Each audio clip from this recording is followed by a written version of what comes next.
Welcome to Bangla let's crack. আজকে তোমাদের জন্য জিওগ্রাফির কোস্টাল প্লেন, ফিজিওগ্রাফি যে সিরিজ চলছে সেটার কোস্টাল প্লেন। তোমরা নতুন এডুকেটর পেয়েছো বায়োলজির জন্য, সেই সিরিজটা কন্টিনিউ থাকবে। আশা করি তোমাদের বায়োলজি ক্লাসটা ভালোই লাগছে। যদি এখনও তোমরা দেখে না থাকো তো ডিসক্রিপশন বক্সে লিঙ্ক দেওয়া আছে, তোমরা সেখান থেকে দেখে নিও। আর পলিটি সিরিজ তো চলছেই, তো সেটা যদি তোমরা দেখে না থাকো তো ডিসক্রিপশন বক্সে লিঙ্ক দেওয়া আছে, সেখান থেকে দেখে নিও। আর অবশ্যই আমাদের হোয়াটসঅ্যাপ গ্রুপে জয়েন করতে ভুলো না, সেটাও ডিসক্রিপশন বক্সে লিঙ্ক দেওয়া আছে। তো চলো কথা না বাড়িয়ে শুরু করা যাক আজকের টপিক কোস্টাল প্লেন। তো তোমরা জানো আমাদের কোস্টাল প্লেনে দুটো পার্ট, একটা হচ্ছে ওয়েস্টার্ন কোস্ট আর একটা হচ্ছে ইস্টার্ন কোস্ট। তো একটা ওয়েস্টার্ন আর একটা ইস্টার্ন। আজকের টপিকে আমরা পড়বো অনলি ওয়েস্টার্ন কোস্ট। আজকে আমরা পড়বো ওয়েস্টার্ন কোস্ট। তো চলো আমরা ম্যাপে একবার দেখে নিই আমাদের ওয়েস্টার্ন কোস্টটা।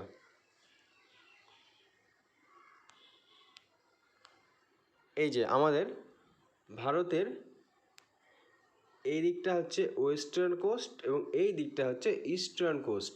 ওয়েস্টার্ন কোস্টটা আরব সাগরের তীরে অবস্থিত এবং আমাদের ইস্টার্ন কোস্টটা বে অফ বেঙ্গলের তীরে অবস্থিত।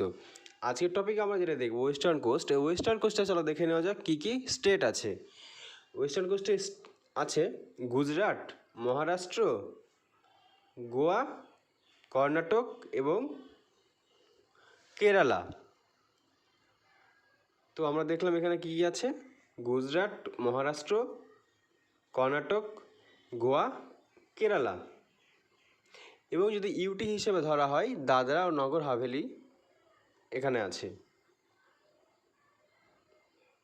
এবং দমনদিউ। এটাকে যুক্ত করে দেওয়া হয়েছে, দাদরা নগর হাভেলি এবং দমনদিউকে যুক্ত করে দেওয়া হয়েছে। এখন ওটা একটাই ইউটি। চলো টপিক কী বলছি দেখি। তো ওয়েস্টার্ন কোস্টের আবার কতগুলো ভাগ আছে। ওয়েস্টার্ন কোস্টাল প্লেন মানে পশ্চিমের যেটা সমভূমি আছে সেখানে ইস্ট অফ অ্যারাবিয়ান সি মানে আরব সাগরের পূর্ব তীরে অবস্থিত, আরব সাগরের পূর্বে অবস্থিত। From Rann of Kutch to Gujarat, Rann of Kutch of Gujarat to Kanyakumari distance 1600 kilometre. তাহলে এখানে কী কী আছে, রান অফ কচ থেকে কন্যাকুমারী পর্যন্ত, যার দৈর্ঘ্য কত 1600 কিলোমিটার। এর ভাগগুলো আমরা দেখব। কচ্ছ পেনিনসুলা, কচ্ছ পেনিনসুলা মানে কচ্ছ যে উপদ্বীপ সেটা আমরা দেখব। এখানে কি কি আছে, কচ্ছ মিন ওয়েটেড ল্যান্ড। কচ্ছের বাংলা মানে কর্দমাক্ত জমি বা ভেজা জমি এই জাতীয়। তো এটা কী কী নিয়ে গঠিত, run of Kutch, great run of Kutch এবং লিটিল রান অফ কচ্ছ এবং লিটিল রান যেটাকে বলে। তাহলে এবং এটা আয়তন 73,600 বর্গ কিলোমিটার এবং এটার আয়তন 73,600 বর্গ কিলোমিটার। এবং এখানে ভারতের সব থেকে বড় জেলা অবস্থিত, যে জেলাটার আয়তন রান অফ কচ্ছের আয়তন 73,600 কিলোমিটার বর্গ কিলোমিটার, কিন্তু জেলা যে হিসেবে যেটা ভারতের সব থেকে বড় জেলা, সেই জেলাটার আয়তন 45,000 বর্গ কিলোমিটার। কত কিলোমিটার, 45,000 বর্গ কিলোমিটার। এটা ভারতের সব থেকে বৃহত্তম জেলা এবং ওটার নাম কচ্ছ, জেলাটার নাম কচ্ছ। তো আমরা কচ্ছ পেনিনসুলাটা একবার ম্যাপে দেখে নেব। তোমাদের ভালোভাবে বোঝার জন্য আমি এটাকে রেখেছি, গুজরাট প্লেনটা আমি রেখেছি। এই যে এখানে কচ্ছ পেনিনসুলা অবস্থিত, এই যে কচ্ছ পেনিনসুলা, এটা কচ্ছ পেনিনসুলা। এখানে সবথেকে বড় ডিস্ট্রিক্ট কচ্ছ অবস্থিত। এখানে এই কচ্ছ পেনিনসুলা বা কচ্ছ যেটা রান অফ কচ্ছ, ওখানে স্যাংচুয়ারি যেটা আছে ওটা ওয়াইল্ড অ্যাসের জন্য বিখ্যাত। ওয়াইল্ড অ্যাস কিসের জন্য বিখ্যাত, ওয়াইল্ড অ্যাস।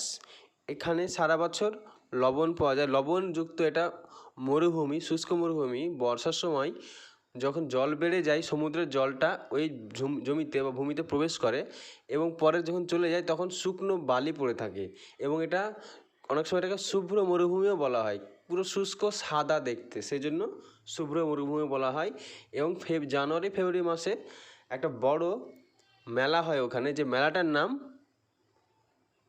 কচ্ছ ফেস্টিভ্যাল, গুজরাটে হয় কচ্ছ ফেস্টিভ্যাল, খুব বড় একটা মেলা, যেটার নাম কি কচ্ছ ফেস্টিভ্যাল। তাহলে যদি পরীক্ষাতে প্রশ্ন আসতে পারে যে কচ্ছ ফেস্টিভ্যাল কোথায় হয়, তাহলে সেটা উত্তর হবে কি গুজরাট। এবং ভারতের সবথেকে বড় জেলা কি, সেটা যদি হয় তাহলে সেটারও নাম হবে কি কচ্ছ। তাহলে তোমাদের এখান থেকে দুটো প্রশ্ন জানা হলো। চলো এরপরে কি আছে, Kathiawar peninsula. It is surrounded by Arabian sea, bay of Kutch, bay of Khambhat. Gorakhnath 1157 metre, 1157 metre of Girnar hill highest peak. এখানে সর্বোচ্চ পর্বত শৃঙ্গের নামটা কি, এই পেনিনসুলার সর্বোচ্চ শৃঙ্গের নাম গোরখনাথ, যার উচ্চতা 1157 মিটার এবং এটা কোথায় আছে, গিরনার হিলে আছে। এখানে আমাদের ভারতের একটা ন্যাশনাল পার্ক আছে যার নাম গির অরণ্য, গির ন্যাশনাল পার্ক, এবং এটা এই অঞ্চল অবস্থিত। এবং এখানে সবথেকে বড় ব্যাপার, এই গির অরণ্যতে কী পাওয়া যায়, ভারতের একমাত্র সিংহ পাওয়া যায়। তাহলে এখান থেকে প্রশ্ন কী আসতে পারে, দেখো তোমাদের আমি এই একসঙ্গে পড়ানোর সঙ্গে সঙ্গে প্রশ্নটা কেন বলছি, যাতে তোমাদের এখান থেকে টপিকটা বুঝতে এবং সুবিধা হয় যে কী ধরনের প্রশ্ন এখান থেকে আসতে পারে, এবং তোমরা এই লেকচারের মাধ্যমে, এই ক্লাসের মাধ্যমে যাতে তোমরা সেইটা মনে রেখে অ্যাটেম্প করতে পারো, আমি সেই চেষ্টা করছি। তো এখান থেকে ভারতের সিংহ কোথায় পাওয়া যায়, গির অরণ্যে পাওয়া যায়। গির অরণ্যটা কোথায় অবস্থিত, গির অরণ্য গুজরাটে অবস্থিত। যদি আরও স্পেসিফিকভাবে বলা হয় তাহলে কি, কোন পেনিনসুলায় অবস্থিত, কাথিয়াওয়াড় পেনিনসুলায় অবস্থিত। তাহলে এখান থেকে অনেকগুলো প্রশ্ন হতে পারে। এবং আরেকটা প্রশ্ন যে গিরনার হিলের সর্বোচ্চ শৃঙ্গের নাম কি, গোরখনাথ। যদি বলা হয় কাথিয়াওয়াড় উপদ্বীপের সর্বোচ্চ শৃঙ্গের নাম কি, সেটাও গোরখনাথ, এবং তার উচ্চতা কত, দেখো 1157 মিটার। তার মানে তোমাদের এই যে তিনটে মাত্র লাইন, এই 3-4টে লাইন থেকে তোমাদের কতগুলো প্রশ্ন হতে পারে। তো তোমরা ক্লাসটা অবশ্যই ভালো করে খেয়াল করো, এই 3টে লাইন কিন্তু প্রশ্ন অনেকগুলো। এবার আমরা দেখবো কাথিয়াওয়াড় উপদ্বীপটা, ম্যাপে একবার দেখে নেব। এই যে এটা হচ্ছে কাথিয়াওয়াড় উপদ্বীপ, এটা কাথিয়াওয়াড় উপদ্বীপ, এই যে এটা কাথিয়াওয়াড় উপদ্বীপ। এবং কাথিয়াওয়াড় উপদ্বীপটা কার অংশ, গুজরাটের অংশ। চলো এরপরে কি আছে, এরপরে আছে Gujarat plain. It is on the south of Gujarat. গুজরাটের দক্ষিণে অবস্থিত, মানে গুজরাটের দক্ষিণ অংশে অবস্থিত। Alluvial matters of Sabarmati, Mahi, Narmada, Tapi create this fertile land. তাহলে এই যে অংশটা, এই অংশটা কোথায়, গুজরাটের দক্ষিণ অংশে। এবং এটা কী দিয়ে তৈরি, মাহি, সবরমতী, তাপ্তি, নর্মদা প্রভৃতি নদীর যেটা অ্যালুভিয়াল ম্যাটার সেটা নিয়ে এটা তৈরি। এবং এটা খুব ফার্টাইল ল্যান্ড, এটা খুব ফার্টাইল ল্যান্ড। এখানেই বিখ্যাত শহর সুরাট অবস্থিত। এখানে বিখ্যাত শহর কি, সুরাট অবস্থিত। তো আমরা এটাকেও দেখবো, গুজরাট প্লেনটাকেও আমরা দেখে নেব। এই যে গুজরাট প্লেন, এই অংশটা গুজরাট প্লেন, এই যে এই অংশটা গুজরাট প্লেন, এই যে এই অংশটা গুজরাট প্লেন। এই যে সুরাট, এখানে সুরাট অবস্থিত, সুরাট বন্দর এবং সুরাট শহর দুটোই অবস্থিত। আরও কিছু কিছু গুজরাটেই, তাহলে আমরা দেখলাম কি, গুজরাট কোস্টটা আমরা দেখলাম। আচ্ছা, গুজরাট কোস্টের দৈর্ঘ্যটা কত, গুজরাট কোস্টের দৈর্ঘ্য 1600 কিলোমিটার। কত কিলোমিটার, 1600 কিলোমিটার। এবং কোনো রাজ্য, এটা এখান থেকে প্রশ্ন আসতে পারে, কোনো রাজ্যে ভারতের কোন রাজ্যের উপকূলের দৈর্ঘ্য সব থেকে বেশি, এই প্রশ্নটা বারবার আসে। কোন রাজ্যে উপকূলের দৈর্ঘ্য সব থেকে বেশি, উত্তর কী হবে, গুজরাট। এবং তার দৈর্ঘ্যটা কত, 1600 kilometre.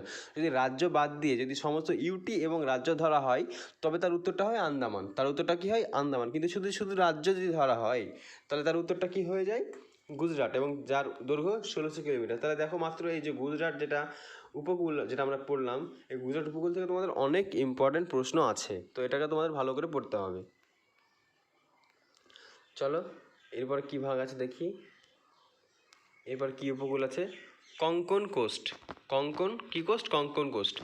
South of Gujarat to Goa, it is spread over 500 kilometre. এটা একটু মিস্টেক আছে এখানে, এটা 500 কিলোমিটার হবে না, এটা হবে মোর দ্যান 700 কিলোমিটার। এটা ভুল আছে, সরি, এটা টাইপিং মিস্টেক হতে পারে। মোর দ্যান 700 কিলোমিটার, এটা কত, more than 700 kilometre. More than 700 kilometre. Actually এটা তোমাদের আমি ডিটেলস আরও ভেঙে বলছি, 700 কিলোমিটারেরও এটা বেশি। এই কোঙ্কন কোস্টের মধ্যে কী কী পড়ছে সেটাও আমি বলবো। এই কোঙ্কন কোস্টের মধ্যে কোন কোন স্টেট পড়ছে? কোঙ্কন কোস্টের মধ্যে মহারাষ্ট্র পড়ছে আর গোয়া পড়ছে, মহারাষ্ট্র পড়ছে আর গোয়া পড়ছে। এবার আমরা দেখব মহারাষ্ট্রের দৈর্ঘ্য কত। মহারাষ্ট্রের দৈর্ঘ্য হবে তোমার 720 কিলোমিটার। মহারাষ্ট্রের দৈর্ঘ্য কত? মহারাষ্ট্রের দৈর্ঘ্য 720 কিলোমিটার। আর আরেকটা স্টেট পড়বে যে গোয়া। গোয়ার দৈর্ঘ্যটা হচ্ছে 160 কিলোমিটার। 160 কিলোমিটার। তাহলে যদি আমি এই কোঙ্কন কোস্টে যদি মহারাষ্ট্র এবং গোয়া দুটো যদি থাকে এবং এই দুটো আমি যদি অ্যাড করে দিই, তাহলে দেখো এটা কত হচ্ছে? 880 কিলোমিটার। কত হচ্ছে? 880 কিলোমিটার। তাহলে কোঙ্কন কোস্টের মানে কত হলো? 880 কিলোমিটার। আমি অ্যাডিশন করে দিলাম সিম্পলি, তাহলে কত হচ্ছে এটা? 880। এখানে বিখ্যাত রেলওয়ে কোঙ্কন রেলওয়ে অবস্থিত। বিখ্যাত রেলওয়ে কি? কোঙ্কন রেলওয়ে অবস্থিত। চলো আমরা কোঙ্কন কোস্টটাকে একবার দেখে নিই।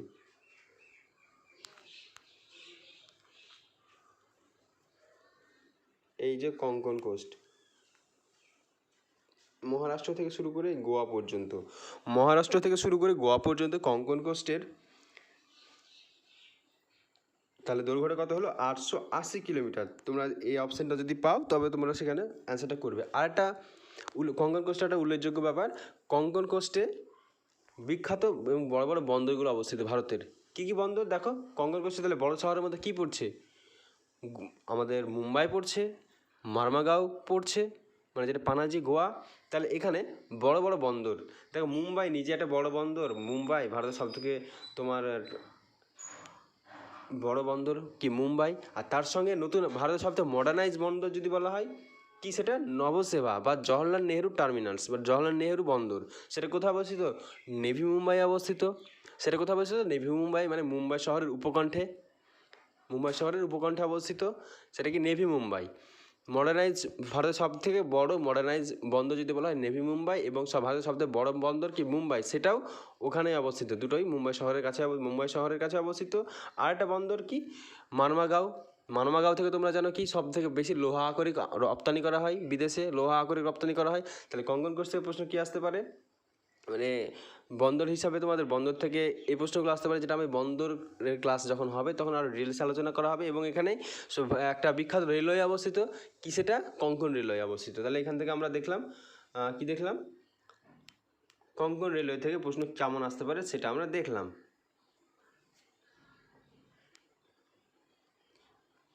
এই যে biggest port Mumbai and modernize port Jawaharlal Nehru port situated in this coast. এবার আমরা দেখব কর্ণাটকা কোস্ট। এবার কি দেখব? Karnataka coast. It is spread from Goa to Mangalore. এটা কি? গোয়া থেকে ম্যাঙ্গালোর পর্যন্ত অবস্থিত। মানে যেখানে গোয়ার কাছে কি শেষ হচ্ছে? কোঙ্কন কোস্ট শেষ হচ্ছে, এবং এখান থেকে কোঙ্কন কোস্টের এন্ড থেকে আবার শুরু হয়েছে কি? কর্ণাটক কোস্ট। এটা গোয়ার এন্ড থেকে ম্যাঙ্গালোর পর্যন্ত অবস্থিত। দেখো নেত্রবতী, সারাবতী ইম্পর্টেন্ট রিভার। এখানে ইম্পর্টেন্ট নদী কি? নেত্রবতী, সরাবতী। এবং গেরোসপ্পা ফলস, গেরোসপ্পা ফল যেটা, ওটা কোথায় কোন নদীতে অবস্থিত? সরাবতীতে অবস্থিত। যার উচ্চতা 271 মিটার। কত metre? 271 metre. Situated in this range, এই অঞ্চলে অবস্থিত। চলো আমরা কর্ণাটক রেঞ্জটা কর্ণাটক যেটা কোস্ট সেটা দেখব। এবং কর্ণাটক কোস্টের আমাদের যেটা দৈর্ঘ্য, কর্ণাটক কোস্টের দৈর্ঘ্য 280 কিলোমিটার। কত কিলোমিটার? 280 কিলোমিটার। 280 কিলোমিটার। তাহলে দেখো এখান থেকে প্রশ্ন আসতে পারে কর্ণাটক কোস্ট কোথায় কোথায়? গোয়া থেকে ম্যাঙ্গালোর, যার দৈর্ঘ্য 280 কিলোমিটার। ম্যাপে আমরা দেখবো এবার কর্ণাটক কোস্ট।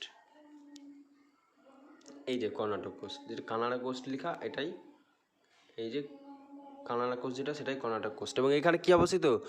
গেরোসপ্পা ফল অবস্থিত, যার উচ্চতা 271 মিটার এবং এটার দৈর্ঘ্য 280 কিলোমিটার। এবার আমাদের দেখতে হবে একটা খুব ইম্পর্টেন্ট কোস্ট, যেটা মালাবার কোস্ট বা কেরালা কোস্ট। অ্যাকচুয়ালি এটা কেরালা কোস্ট। এই মালাবার কোস্টটা তোমাদের বলা হয় কর্ণাটক এবং কর্ণাটক এবং কেরালা এই দুটোকে মার্জ করে মিলিয়ে কি বলা হয়, মালাবার কোস্ট বলা হয়। তো দেখো ম্যাঙ্গালোর থেকে কন্যাকুমারী মানে ভারতের এন্ড পর্যন্ত, ম্যাঙ্গালোর থেকে কন্যাকুমারী পর্যন্ত অবস্থিত বিস্তৃত। ইম্পর্টেন্ট ফিচার্স কী কী আছে দেখো, এখানে লেগুন পাওয়া যায়। তোমাদেরকে আমি ওয়েস্টার্ন ঘাট পড়াতে গিয়েও দেখো লেগুনের কথা বলেছিলাম, এখানেও লেগুনের কথা আসছে। আরেকটা কথা, এই ওয়েস্টার্ন কোস্টটা কোথাও কোথাও 80 কিলোমিটার বিস্তৃত, আবার কোথাও কোথাও 15 কিলোমিটার বিস্তৃত, মানে 80 থেকে 15 কিলোমিটার বা 15 থেকে 80 যাই বলো, এই রেঞ্জের মধ্যে চওড়া ওয়াইড, এটার ওয়াইডটা কত 80 থেকে 15 বা 15 থেকে 80 যাই বলো, এটা মনে রাখতে হবে। এবং দেখো এখানে কি এই মালাবার কোস্ট বা কেরালা কোস্ট পড়াতে গিয়ে কী দেখছি আমরা, আবার লেগুনের কথাটা আসছে। কিসের কথা আসছে, লেগুন বা কয়াল। তোমাদেরকে আমি আগের ক্লাসে বলেছিলাম লেগুন বা কয়াল বা লেকের মধ্যে ডিফারেন্সটা বলেছিলাম। তো তোমরা যদি ভিডিওটা দেখে না থাকো তো অবশ্যই তোমরা আগের যেটা পেনিনসুলার সেকেন্ড ভিডিও যেটা আছে পশ্চিমঘাট পর্বতমালা, সেখানে তোমরা দেখে নিও, সেটা যেটা জিওগ্রাফি সিরিজের লিঙ্ক যেটা ডিসক্রিপশানে দেওয়া থাকবে, সেখান থেকে তোমরা দেখে নিও। দেখো সব থেকে বড় বা লংগেস্ট বলতে পারো ভীমনাথ কয়াল। কী কয়াল, ভীমনাথ কয়াল। আর আরও কী কী নাম আছে দেখো, অষ্টমুদি, কয়ামকুলাম প্রভৃতি বা পুষ্মিকোটা প্রভৃতি কয়াল আছে। তো মালাবার উপকূলটা আমরা দেখে নিই। মালাবার উপকূল, এই যে মালাবার উপকূল বা কেরালা উপকূল, এই যে কেরালা উপকূল, এটা কেরালা উপকূল।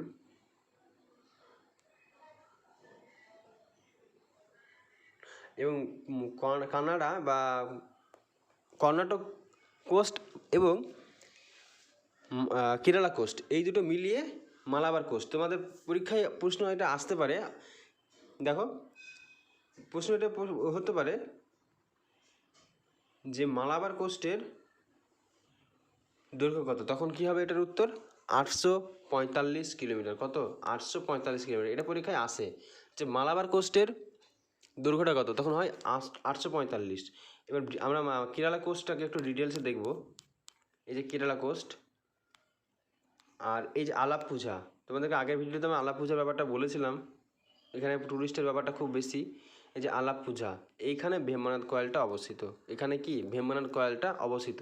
আর এখানে একটা স্টেট আছে, ডিস্ট্রিক্ট আছে, যে ডিস্ট্রিক্টটা দেখবে তোমরা তিনটে স্টেটের বাউন্ডারি। কী কী স্টেট, একটা কর্ণাটক, একটা কেরালা, তো ডিস্ট্রিক্টটা তো কেরালা নিজেরই, কেরালা এবং তিনটে স্টেটের সংযোগ তামিলনাড়ু, সেটা কি ওয়াইনাদ ন্যাচারাল বিউটির জন্য বিখ্যাত। ওয়াইনাদ স্যাংচুয়ারি বা ওয়াইনাদ ওয়াইল্ড লাইফ স্যাংচুয়ারিও আছে। এবং এখানে এই ওয়াইনাদ ডিস্ট্রিক্টটা অনেকটা নীলগিরি পর্বতের অংশ। কিসের অংশ, নীলগিরি পর্বতের অংশ। এবং কিছুদিন আগে একটা ইনসিডেন্ট হয়েছিল যেখান থেকে ওয়াইনাদ থেকে বন্দিপুর যাওয়ার রাস্তাটা ব্লক করা হয় রাত্রেবেলায়। সেই ইনসিডেন্টটা তোমরা একবার গুগল করে দেখে নিতে পারো। এইখানে বন্দিপুর ন্যাশনাল পার্ক অবস্থিত। আর এখান দিয়ে একটা রাস্তা, এই রাস্তা আছে যেটা ব্লক করা হয়েছিল বন্য প্রাণীদের সমস্যার জন্য। তো আমরা দেখলাম এটা কেরালা কোস্ট। দেখো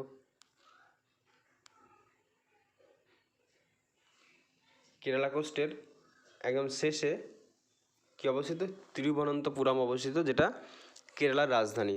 তিরুবনন্তপুরম কেরালার রাজধানী। তো আমরা কথা বলতে বলতেই দেখো ভিডিও শেষ পার্টে চলে এসেছি। তো আজকে আমরা কি জানলাম, কি দেখলাম, আজকে আমরা কি দেখলাম, অনেক প্রশ্ন আমরা এখান থেকে পেলাম। তোমরা চাইলে একটা স্ক্রিনশট নিয়ে নিতে পারো, সেই জন্য আমি এটা একটু গোটা পেজটা একসঙ্গে রাখছি।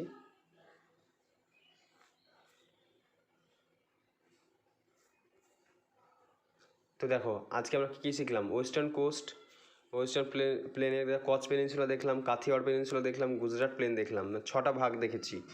কচ পেনিনসুলার আয়তনটা 73,000 বর্গ কিলোমিটার এবং ভারতের সব থেকে বড় জেলা কচ এখানে অবস্থিত, যার দৈর্ঘ্য কত, যার এরিয়া কত 45,000 বর্গ কিলোমিটার। কাথিয়াওয়াড় পেনিনসুলা দেখলাম। কাথিয়াওয়াড় পেনিনসুলার ইম্পর্টেন্ট জিনিসটা কী দেখলাম, এখানে গির অরণ্য আছে এবং এখানে সিংহ পাওয়া যায়। এবং গিরনার পর্বতের সর্বোচ্চ শৃঙ্গের নাম গোরখনাথ। গিরনার হিলের সর্বোচ্চ শৃঙ্গের নাম গোরখনাথ, যার উচ্চতা 1157 মিটার। আর একটা কী দেখলাম এখানে, আর দেখলাম গুজরাট প্লেন দেখলাম। গুজরাট প্লেনটা কী কী নিয়ে তৈরি দেখো, সবরমতী, মাহি, তাপ্তি, নর্মদা প্রভৃতি অ্যালুভিয়াল ম্যাটার্স নিয়ে তৈরি। হ্যাঁ, আর এখানে সুরাট অবস্থিত, সুরাট বন্দর এবং সুরাট শহর এখানে অবস্থিত। আর একটা জিনিস আমি এখানে স্কিপ করে গেছি, এই গুজরাট প্লেনের কাছেই গুজরাট যেটা আমরা দেখলাম, গোটা গুজরাট স্টেটে কি পোরবন্দর কোস্ট, গ্যাহেলওয়ার কোস্ট প্রভৃতি দেখা যায়। পোরবন্দর কোস্ট, গ্যাহেলওয়ার কোস্ট প্রভৃতি দেখা যায়। পোরবন্দরে আমাদের কি জাতির জনক মহাত্মা গান্ধীর জন্মস্থান। পোরবন্দর আমাদের কি অবস্থিত, পোরবন্দর পোর্ট আছে এবং এখানে গান্ধীর জন্মস্থান। আর কি কি আছে দেখো, কঙ্কন কোস্টে দেখলাম কি সাউথ অফ গুজরাট থেকে গোয়া পর্যন্ত অবস্থিত, এবং যার মহারাষ্ট্রের দেখলাম, মহারাষ্ট্রের দৈর্ঘ্যটা এখানে মহারাষ্ট্র এবং গোয়া আছে 700 কিলোমিটার মহারাষ্ট্র এবং 160 কিলোমিটার গোয়া, তাহলে টোটাল কী হচ্ছে এখানে কঙ্কন কোস্ট 880 কিলোমিটার। কত কিলোমিটার? 880 কিলোমিটার। এবং এখানে ভারতের বড় বড় বন্দরগুলো অবস্থিত, জওহরলাল নেহরু বা নবসভা বন্দর বা মুম্বাই বন্দর, এগুলো কোথায় অবস্থিত? এখানে অবস্থিত। এবং মানামাগাঁও এখানে অবস্থিত। আর কি দেখলাম, কর্ণাটক কোস্ট দেখলাম, এখানে কি অবস্থিত? এখানে সরাবতী বা যেটা ফলস সেটা অবস্থিত, যার দৈর্ঘ্য কত, উচ্চতা 271 মিটার, এবং এটা পরীক্ষায় আসতে পারে। কেরালা বা মালাবার কোস্ট আমরা শেষে দেখলাম, কেরালা বা মালাবার কোস্টটা যেটাকে, যার মালাবার কোস্টের 845 কিলোমিটার দৈর্ঘ্য। এবং আর একটা জিনিস যেটা বলা হয়নি, মালাবার কোস্টে দুবার বৃষ্টিপাত হয়। মালাবার কোস্টে দুবার বৃষ্টিপাত হয়। এবং আরেকটা জিনিস, ভারতের সর্বপ্রথম মৌসুমী বায়ু প্রবেশ করে মালাবার কোস্টে। ভারতের সর্বপ্রথম মৌসুমী বায়ু কোথায় প্রবেশ করে? মালাবার কোস্টে বা কেরালাতে। এখানে সবচেয়ে বড় কয়লার নাম কি দেখলাম? ভীমনাথ কয়েল। যদি কয়েল এবং লেগু বা লেকের পার্থক্য তোমরা না দেখে থাকো, তোমরা ডিসক্রিপশন বক্স থেকে দেখে নিও। তো আজকে কথা বলাচ্ছি না, আজকের জন্য এতটুকুই। যদি ভিডিওটি ভালো লাগে তো অবশ্যই তোমরা বন্ধুদের সঙ্গে শেয়ার করতে ভুলবে না, এবং অবশ্যই যদি চ্যানেলে নতুন ভিউয়ার্স হও তবে অবশ্যই বেল আইকনটা প্রেস করে রাখবে সাবস্ক্রাইব করার পরে। তো আর যদি কেউ যদি আমাদের হোয়াটসঅ্যাপ গ্রুপে জয়েন করতে চাও তো অবশ্যই ডেসক্রিপশন বক্সে লিঙ্ক দেওয়া আছে, জয়েন করে নিতে পারো। সেখানে ইম্পর্টেন্ট পিডিএফ বা স্টাডি মেটেরিয়ালস দেওয়া হয়। তো আজকের জন্য এতটুকুই। সামনে দেখা হচ্ছে কোনো নতুন ভিডিওতে। ততদিনের জন্য ভালো থাকবে। ধন্যবাদ।